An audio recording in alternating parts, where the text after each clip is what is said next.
உலகில் பேசப்படும் 3 முக்கிய மொழிகள் எத்தனை தெரியுமா? அவை என்ன? முதல் இடம் சீனம் மொழி.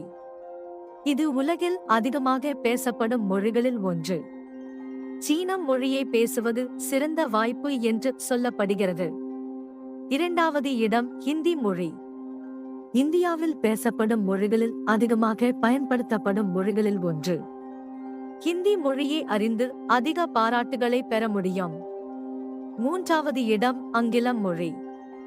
இது உலகில் அதிகமாக பேசப்படும் மொழிகளில் ஒன்று. ஆங்கிலம் மொழியை அறிந்து உயர்ந்த வேலைகளை பெற முடியும். உலகில் பேசப்படும் மொழிகள் உங்களுக்கு எத்தனை தெரியும்? சீனம், ஹிந்தி, ஆங்கிலம் இதுவே உலகில் அதிகமாக பேசப்படும் மொழிகள். இவை உங்களுக்கு எத்தனை பயனுள்ளன? உங்களுக்கு பிடித்த மொழியை அறிந்து அதிக வாய்ப்புகளை பெறுங்கள்.